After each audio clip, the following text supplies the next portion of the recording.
A avaliação que a gente ouviu de interlocutores do São Paulo é que o Roger custa R$ 1 milhão por mês para o São Paulo. E aí, se a gente for colocar na ponta do lápis, seria mais ou menos 700 mil para o Roger, 300 mil para a comissão técnica. Como o próprio Hermacir Júnior, presidente do São Paulo, diz no áudio supostamente vazado de segunda-feira, o Dorival custa cerca de 2,8 e 3 milhões de reais no Corinthians. Então, se a gente for fazer a matemática básica aí, 3-1, o Roger custa 2 milhões a menos que o Dorival Júnior, 3 vezes menos, ou seja, do que a comissão toda do Dorival Júnior no Corinthians. Vai lembrar, o São Paulo, inclusive, fez essa informação hoje. O São Paulo chegou a sondar o Dorival antes do Dorival ir para o Corinthians, mas a avaliação que o São Paulo recebeu do próprio Dorival e do empresário dele, o Edson Codor, já era de 3 milhões de reais por mês. Totalmente acima da realidade financeira do São Paulo. Quem acabou aceitando foi o Corinthians e a gente sabe o que aconteceu logo depois. Mas o São Paulo chegou a fazer essa sondagem e se naquele momento já não era possível, agora que o São Paulo já tem 12 milhões, como a gente trouxe ontem, em dívidas com o Zubeldia, com o Crespo, a situação fica ainda mais encalacrada. Provocar aqui. Provoque.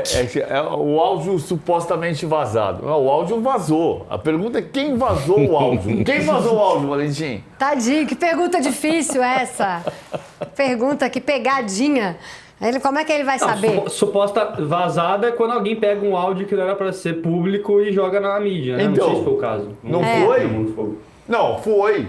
Alguém vazou. A pergunta é se quem vazou foi o próprio presidente, ou se foi quem recebeu o áudio. Foi quem mandou o áudio, ou alguém próximo de quem mandou o áudio, foi alguém próximo de quem recebeu o áudio. Eu posso falar? Eu não vi nada demais desse áudio. A gente também fica fazendo poeira aí, sem ter motivo.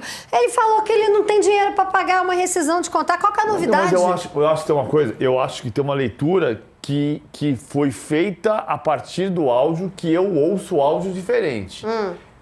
Disse isso aqui ontem. Eu não acho que o Maciz disse que não vai demitir o Roger porque não tem dinheiro. Também achei. Ele disse que não vai demitir o Roger e que, além disso, não tem dinheiro para demitir. Eu também achei, que são coisas diferentes. São duas coisas que se somam. Mas é verdade que em 2 minutos e meio de áudio ele não cita em nenhum momento um elogio técnico ao Roger, né? Ele só cita questões financeiras ali para defender o trabalho. Sim, mas, verdade. Mas ele não fala que ele não vai demitir porque ele não tem dinheiro. Não tem uma relação causal no áudio. O problema é que se, né, não dá pra gente provar isso, claro, e não estamos dizendo isso, mas se foi ele que vazou o áudio, não sei se dá pra acreditar também no que foi falado ali, né? O que eu acho porque que às vezes pode ser assim, pode ser uma satisfação pra torcida, né? E aí ele jogou exatamente esse discurso. Eu acho que ele atrapalhou o Roger do mesmo jeito, porque a leitura de que muita gente fez, a audição que muita gente teve do áudio, foi que ele disse que não vai demitir porque não tem dinheiro. O que não foi o que ele disse.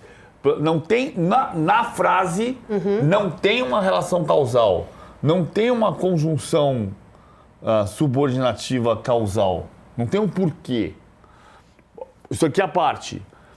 Ele atrapalhou o Roger do mesmo jeito. Porque a repercussão do áudio foi péssima para o trabalho do Roger. Agora, a informação que eu trabalho, é que vazou por quem recebeu o áudio, o Armando. O Armando, que é o conselheiro, o ex-conselheiro. Sabia que tinha alguém Armando. Por quê? Por que eu tenho essa conclusão? Jesus Cristo. Por que eu tenho essa conclusão? Porque eu sei que os conselheiros próximos ao Maciz deram uma bronca nele. Porque precisa tomar cuidado com isso. Como é que você fala essa coisa e manda o áudio, manda por áudio? Ele tomou uma bronca de conselheiros próximos a ele. Então, isso me leva a crer, e não é uma certeza absoluta, que quem vazou não foi o presidente nem alguém próximo a ele. Foi alguém próximo ao Armando que estava armando. E o Dorival não ganhava 3 milhões. Mas só complementando, Fabiola, a avaliação de gente próxima do Maciz é que o áudio foi positivo, tá? A repercussão do áudio foi positiva. Eu não achei. E o Dorival não ganhava 3 milhões no Corinthians. Ganhava um pouco menos, mas ganhava menos. Pois é, mas 5 mil reais a menos. 2 milhões e meio. Ganhava. Com imposto vai dar 3 milhões. Que você vai gastar. Sim, mas eu acho que o caso do Dorival hoje, talvez ele até aceitaria ganhar menos do que 2,5 para treinar o São Paulo. Não é nem a questão da grana, né? Claro, como muitos técnicos aí, o Dorival está resolvido.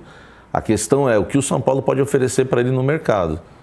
Porque né, o São Paulo precisa de reforços também, Sim. assim como o Corinthians precisava e ele pedia e não foi atendido, isso gerou uma baita crise, né, a cobrança de reforços em coletivas, enfim, então o Dorival, eu acho que se o São Paulo já estiver conversando com o Dorival, né, pelo menos aí nos bastidores, a questão é essa, se o Dorival entender que o São Paulo não tem grana para contratar, o Dorival acho que não encara esse desafio agora.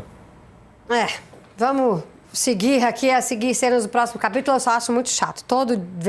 Todo jogo tem que ficar falando disso e desde que o cara chegou, a torcida do São Paulo sabe a minha opinião sobre isso. Valentim, muito obrigada, viu? Um beijo pra você, bom trabalho. Jogo hoje 19h. Manda ver, rebenta lá, como sempre. Beijão. Au revoir. Ó, gente, que povo metido. Arrivederci.